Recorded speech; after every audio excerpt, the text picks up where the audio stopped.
This is Jared Ethan Black, Trouble in Paradise, Genesis, Episode 5. We've finally gotten through 2 chapters of Genesis. I promised you roughly 10 weeks of it, and we've burned 5 of them within the first 2 chapters of our story, but they're very important. Anytime you set up a creation, it just takes some time. You have to understand what's going on. We've seen now the created elements prescribed by the Eastern way of thought. We had water, we had wind, we had land, and then finally last week we got to a pictorial array, if you remember my whiteboard, which I was really excited about, of fire. And fire shows up actually as this element inside of humanity. It's when Adam says, bone of my bone, flesh of my flesh, I'll call her Isha because she's come out of Ish. He's rooting his understanding of humanity in fire. And that fire is purposeful. It does something. It's moving. It's active. We talked about fire has the opportunity. It's rarefied and it's transient, meaning it's transitioning something from one state to another. And that's this human course that we're on. We're in the garden, this outlined paradise prescribed by God, but as we'll learn today, there's trouble in paradise, and it shows up between 2 trees. There's 2 trees that God in creation brings out of the ground. One is the tree of life, which is a very prominent type of symbol that you'll see in all sorts of literature. It's akin to the fountain of youth that you'll see in other mythologies. The idea of this tree of life was that it was to be continually eaten from. You're exposing yourself to that which is abundant. But there's this other tree, and for whatever reason, this seemed like a good idea to God. In fact, it was such a good idea to God after he creates all of it. Before there's trouble in paradise, God gives the double superlative. He says, this is tov, tov, which means very good. In Hebrew, when you want to say something very, you just say it twice. So he says, this is good, good. Not just good, it's good, good. So it's very good. And a part of that very good creation was this other tree, right in the middle of the garden, so, presumably near this tree of life. It was the tree of the knowledge of good and evil. And that tree had a directive with it. These fire beings, these light beings, humanity, Adam and Eve, now that we learn their proper names, they're not to eat from one of the tree. Why? Well, they're not to eat from the tree of knowledge of good and evil, according to God's instruction to Adam, because in the day that they eat of it, they will surely die. That's how it says it. So what is it about humanity, the Ha-Adam? What is it about humanity that is not intended within creation to eat, to take in from the tree of knowledge of good and evil? That seems like it would be a good idea, right? I mean, to be able to know good and evil presumably would mean that I could choose good over evil. I don't want you to miss this in the story, because this shows up through the entire trajectory of 66 books, through the entirety of the history of Christendom on the planet. We absolutely still get confused and trip up right here. It's as if we've never left the garden scene. Humans' innate ability to decide to eat from the wrong tree on a daily basis is our undoing. And the Bible would say, the scriptures would say, Genesis would point out that this is why, right here in chapter 3, this is why it happens. Because when Adam and Eve are given a choice, they've got the tree of life, and they've got the tree of knowledge of good and evil, they seem to make the mistake that then has infected all of humanity's ability to decide rightly or wrongly. Now here's how it works out. You see a serpent shows up, part of God's creation, by the way. A serpent shows up and begins talking to young Eve, fresh from the side of Adam, and Adam fresh from the ground from which he came. And the serpent says, did God really say that you shouldn't eat from all of the trees in the garden? And she goes, well, no, not really. What he said was, from the tree in the middle of the garden we shouldn't eat from. And the serpent, who is crafty, as it says, in fact, the craftiest of all the created beings, says, did God really say that you would die? Actually, what it is God knows that in the day you eat of it, you'll become like the gods, knowing good and evil. And so certainly the tree was pleasing to the eye and it looked good for food, and so Eve took it, ate it, and handed it to Adam, who was with her, as it says. He wasn't somewhere else. This was agreeable to them both. And so a bite of crisp fruit rings out in the morning mist, and we are left with disaster. This is Genesis' way of showing you the rooted problem in creation.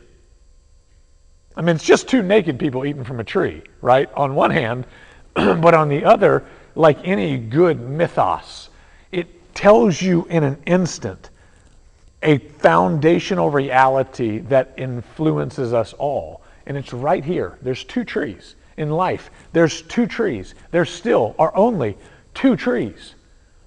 There's this tree of life, and then there's the tree of the knowledge of good and evil. Now, you have to put yourself in a different place. Maybe it's possible these two humans decide for themselves, we're going to be really deviant. We're going to do something really bad, and it's going to feel good. That could have been it. But think about it this way. The temptation in the garden is just as likely, I would argue even more so. They get to decide for themselves what is right and wrong, good and evil. The Hebrew word there is tov, good, and ra, evil. It's the tree of tov and ra. I like to think of it as a forked tree. And you've got on the one side, you've got this big, huge branch of good. It's the good side of the dead tree. And then you've got the other side, of course, is ra, and it's the evil. It's that which is inappropriate. And in Hebrew, here's what you got to understand. The terms good and evil are not moral terms as we think of them. We think of good actions, or a good little boy or a good little girl, and we think of someone who's moral. They don't do bad things on purpose. Well, in this account, good and evil are their relationship terms. So they're not necessarily moral terms, like you do the right thing because it's virtuous. They're relationship terms, meaning that when you do something that is good, you've done it out of proper relationship. So I can be good to my iPhone by utilizing it in the way in which it was intended. I can be raw to my iPhone by using it as a surrogate ball in a baseball game. I can throw it, you can hit it with a bat. And what will that do to my poor iPhone? It'll break it. It'll render it useless for that which it was created. Do you see that? Tov and Ra are relational terms. When something is Tov, it means it's in proper relationship. It fits together properly. If something is Ra, it doesn't fit the way it was intended to. It doesn't relate the way that it's supposed to. So Tov and Ra, when you take that definition, you can apply that across all of your relationships. All of the relationships with inanimate objects. There is a proper use of this, and there is an improper use of this, right? This is Tov, collect, collect, collect. This is Ra, catch. It just has to do with how it relates. It has to do with how it fits together. Now here's what you have to understand. Humans, at least according to this story, are historically awful at deciding what's appropriate and what's inappropriate in relationships. It's as if God, knowing that, having created humans, decided it's just not the tree for you. Don't eat from that tree. And the day you eat of it, you're going to create a deathliness because of the improper relationships. This improper relationship will spin off into another improper relationship, will spin off into another improper relationship. It's like this. If you throw trash in the river upstream, what happens downstream? It all goes that way. If you treat the river improperly, upstream, it ruins it all the way downstream. That's the way this works. Humans were not given the created responsibility to choose right and wrong. I want you to back up into all the years of wonderful Sunday school classes and wonderful instruction.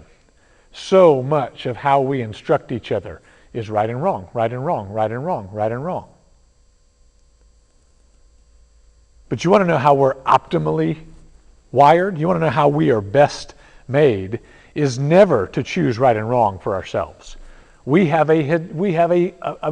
of human history stands up and witness against us in this. We simply don't do it well. Because we always will choose what is tov, what's good, based on my limited experience. For me, to get rid of my trash is good. And there's a river with a current, and it flows that way. So if I throw my trash in the river, it's good for me because it goes away. It's tov for me. However, my neighbor downriver is experiencing my tovness. He's experiencing rawness. He has to deal with all the junk that I put downstream. And then he may decide for himself, well, you know what would be good is if I keep this going and we just keep sliding it down. We will always pick, even if we have a great heart, for that which benefits us over against the other. It's a part of that human condition, which is why, just don't eat from that tree. Because in the day you eat of it, you set in motion a trajectory of improper relating. It can be with stuff, it can certainly be with people, it can be with divinity, it can be with creation. That's how Tov and Ra works. We weren't given to eat from that tree, but we did. That's the way the story says it. But we did. And what happens? Well, God shows up and he looks at the serpent who was deceiving, and he said, okay, there's a consequence for you. You're going to eat the very dust of the ground, crawl on your belly, but here's where it gets really poignant. He turns to the woman, he says, okay, because you've chosen to eat of the tree which you are instructed not to eat from, you've chosen for yourself Tov and Ra, here's the result. And he says, in toil or labor, you'll bring forth children. He turns to the man and he says, okay, because you've chosen to do this, the tree that I did not give you instruction that this was appropriate for you, you don't do this well, but because you've chosen to do that, in toil or labor, you will work the ground that you came from. When you look behind the actual language, you see that the consequence for both her and him are the same. The Hebrew word is identical. In toil or in labor, you'll bring forth children, or your relationship with children will be toiling. And then in toil or labor, you're going to work the ground. That word for toil or labor is the Hebrew word etzib. It's identical to both of them. The result of choosing for yourself Tov and Ra is etzib. And here's what etzib means. Yes, it is a toiling, it's a laboring, but really when you get down to it, it's a pain. It's a deep pain. It's a dysfunctional, disoriented pain. It's a non-functioning pain. The result of choosing for oneself Tov and Ra is etzib. That's what the story teaches. We got serpents, we got trees, we got mythical gardens, and it's all beautiful and wonderful until pain enters in, struggle, this toiling that was not a part of original creation. How did it enter in? Well, the fire beings took it upon themselves to believe a lie, and they thought it good that they should be able to decide for themselves appropriate and inappropriate. And in so doing, the way the scriptures will teach through its whole 66 books, it was like striking a match on the dry tinder of an old forest. Striking the match is actually fairly easy. Setting it on the ground is extraordinarily easy. And if you've ever watched a fire get out of control, it's pretty awe-inspiring. I mean, that little tiny flame turns into an insatiable, ravaging, raging inferno. And it will burn and get hotter and consume everything in its path. That is the introduction. That right there, that storyline is what we call the fall. It's when creation fell. Well, what did it fall from? Well, it fell from proper relationship. God with humanity, humanity with God, humanity with each other, and the earth with humanity and humanity with the earth. The earth now has its own way of rebelling against the natural order. Humans certainly have a way of infecting and influencing the earth that they're upon. And this relationship between God and humanity is now strained. In fact, the story shows that God then pushes them out of this garden of delight that he had placed them in, and he sets up a barrier between the two. Some would argue this is now your heaven-earth barrier. Nonetheless, this barrier is there, and they are now out in the open. He skins them in such a way that they are protected from the elements. It says he covers them. And there they are, now doomed, in a sense, to this fallen state. And it's as if all hope is lost. I mean, you could just see, if it was a movie score, I mean, the soundtrack is really dark.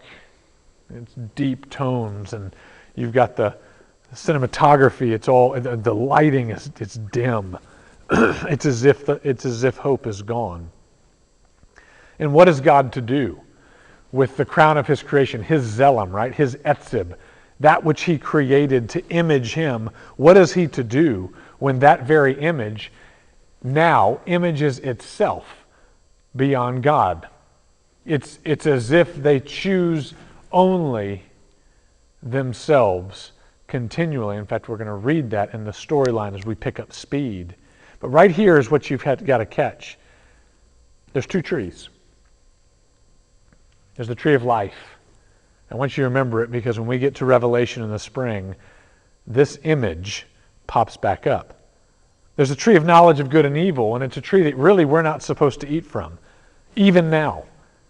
It's a daily deathliness to us. If you decide for yourself, Tov and Ra, what's inappropriate and appropriate, and you have no guiding force for that, you have no creational reality for what would define a proper relationship, it's a deathliness. And what does it create? Well, according to the story, it creates etzib, pain, struggle. Take a step back, look around at the world that we live in, and you see, without much scouring, etzib.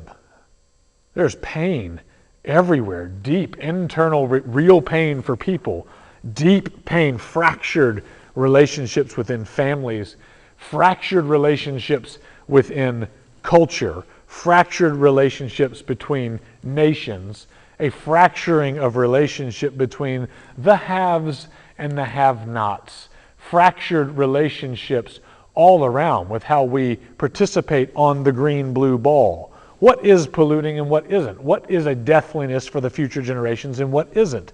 We have a tremendous problem that was set off like a single match in a garden long ago. That's the story. And it intersects you. You know how I know that? Because if we were to probe your little life, or you were to probe my little life, you would find that pain exists, deep pain, from our experiences or from the things that we witness others experience. Or we just see how things don't work. the way that we want them to. We have great plans laid out, and we always wind up hurting someone else. It's pretty tragic, isn't it? I mean, this is a tragic story that we're a part of. You were born into etzib, pain, struggle, a toiling. Is there hope? Oh, but there is. There's actually a bookend to the book of Genesis as we go through, and we are going to hop, skip, and jump through it, because once you get through the creation narrative, which is where we are, we'll actually take it to Genesis 11, which takes us to the Tower of Babel. And I'm not going to let you miss out on the power of what happens there in Babylon. But from there, we're going to be introduced to Abraham. In fact, we mentioned his name last week in our picture story, because here's what happens. Abram and Sarah, they have no land, they have no children. What was the curse of their actions in Genesis 3? In toil, pain, your relationship with children will be. And in toil, pain, your relationship with land will be. Oh, by Genesis 12, God shows the hope that he has put in motion when he takes a landless man and a childless wife, and he dares to promise them land and children. The story isn't just for nursery rhymes. The story is extraordinarily potent. If you'll let the light flip on in your understanding, you'll catch truth beyond knowledge. That's my hope for this time. I want you I want the lights of your being to come on, as if God, the one in creation, can step forward into your little chaotic sphere and say, light. And there's light. And in that space, split the chaotic waters of your life and create order, righteousness. And in that, God, through faith, will convince you in relationship, you don't have to decide Tov and Ra. I never gave it to you to do that. Relax. Follow life.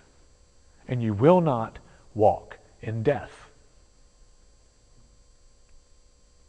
Right and wrong is not a human category.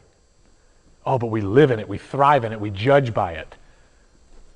When we get to Jesus in Matthew, what you're going to see is that every time they tried to trap Jesus in a right or wrong statement, he came out with this sort of sidelined, skirted, flanked maneuver, and he simply announced life. Is it this or this, Jesus? And Jesus would go, no. No, is it this or this, Jesus? Is it Tov or Ra? No. It is so that, boom, and he would announce life. And they'd walk away going, yeah, this guy doesn't play in the same categories that we do. I mean, even people that denounce Jesus as any sort of messianic figure, once they understand the culture he was in, they have to admit he was an extraordinary rabbi. Masterful. I mean, wisdom just dripping out of every pore, even if they denounce him as a Messiah. Once they understand what he did and how he thought, why? Because Jesus seems to have had a knack. He understood how to live from life and not death. And so can you. So we get to Abraham. Abraham has Isaac. Isaac has Jacob. Jacob then has these other sons. His sons have a warring issue. They Tov and Ra really improperly with each other. They don't choose life. In fact, they take their youngest, Joseph, and they throw him into a pit. And from that pit, he's then rescued by some Egyptian travelers who take him into Egypt. Years pass. Brother is assumed dead. There's a famine that strikes the land. This is the entire book of Genesis, by the way. It strikes the land. Jacob and his brothers are starving. And his sons are starving in the promised area.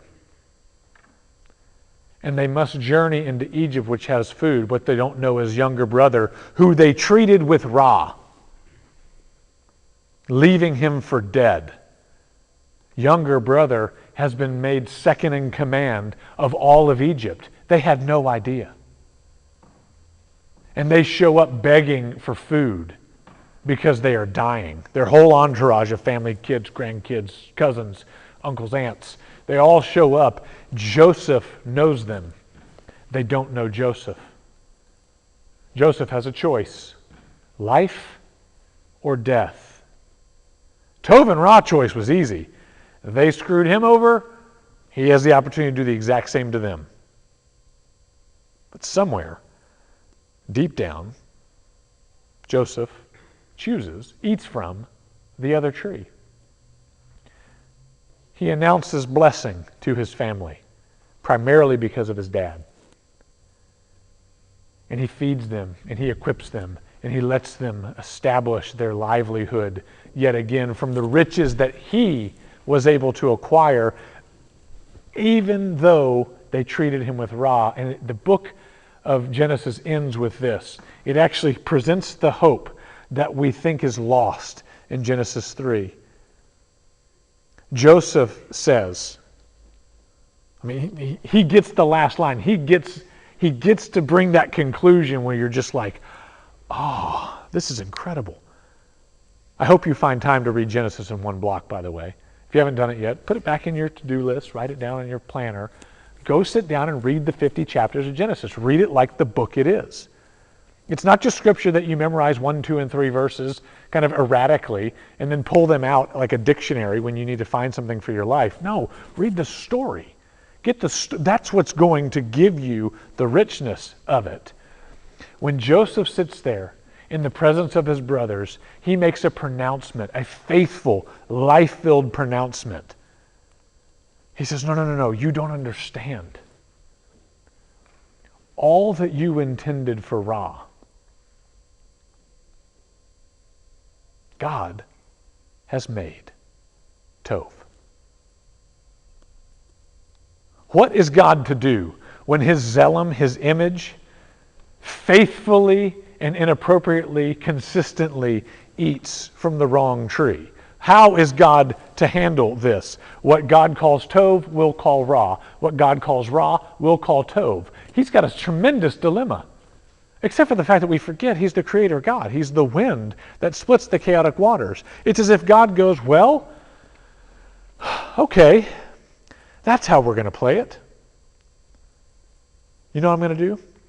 Everything you intend for Ra, everything you produce in Ra, I will make Tov. That's what we're going to do.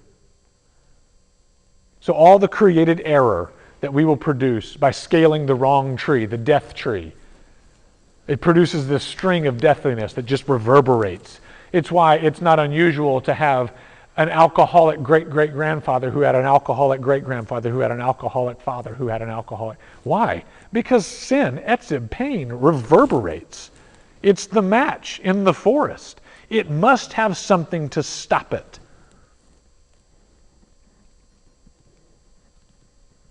Otherwise, it will consume everything in its path because death is eroding. It just... But the key here is on Joseph's lips, the one treated poorly, the one treated to die. And he recognizes, no, from a tree of life reality, here's what you must know. All that was intended for Ra, God has made Tov. Now, some of you who've been around the scriptures for a while ought to start having some bells go off. Now, wait a minute. There's a whole pattern here that actually happens when you and I enter Christ, or more specifically, when Christ enters us. When Jesus, the life of God, sown in death and resurrected, when that life enters us, here are some of the directives. Paul says it most poignantly. He says, so, now, you rejoice in etzib. Rejoice in your trials, your tribulation, your struggles, your pain. Rejoice in it. Celebrate it. Why? Well, because pain, toil, struggle, etzib, produces perseverance. And perseverance produces proven character. And proven character produces hope.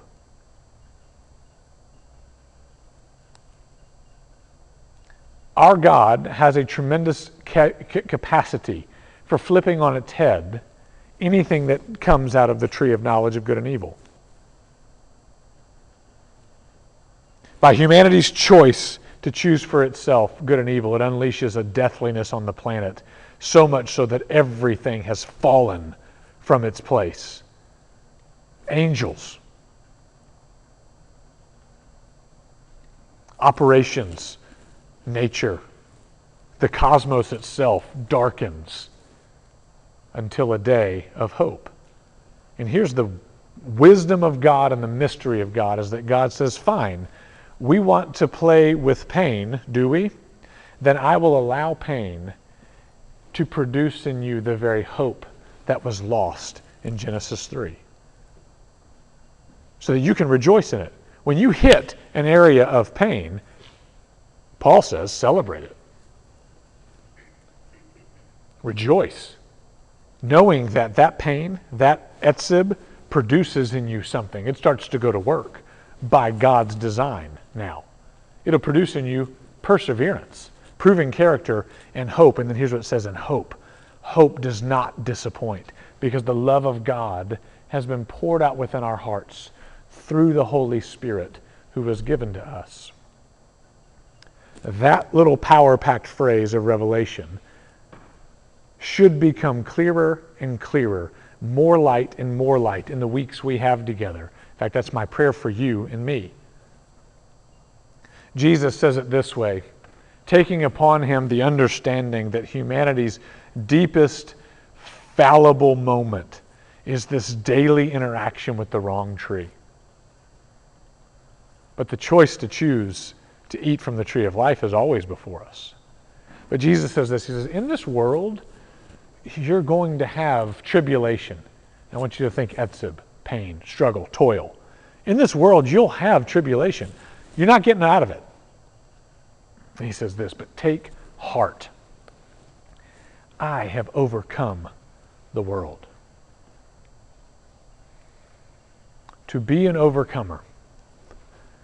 To be an overcomer. I want you to remember that phrase in the spring. It's tethered to this storyline right here in Genesis 3.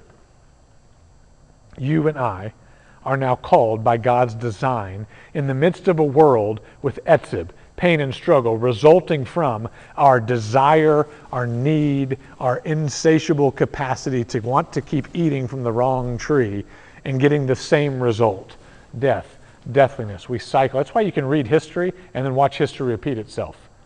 It's just a tree in a seed. It just simply repeats kind after kind. The only thing that disrupts it is when someone is bold enough by faith to start living by the life of another. You start living by the life of Jesus for the purpose of life abundant. But I don't want you to be confused. It doesn't mean you'll have a pain-free life. It just means that God will take the pain in your life and he redeems it.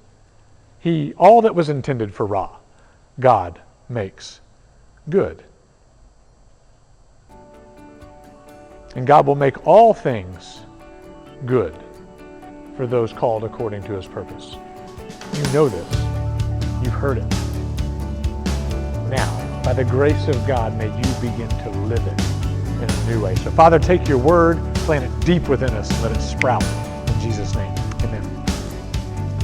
So many questions in my head, it's like a carousel spinning. Just when I think I'm at the end, I find I'm at the beginning. Well, if I had the chance to ask him, would I even know where to start? Yeah. Would I ask them chronologically right from the creation? Or would I start with the finale, the book of Revelation? Maybe I should stop my thinking, let the questions flow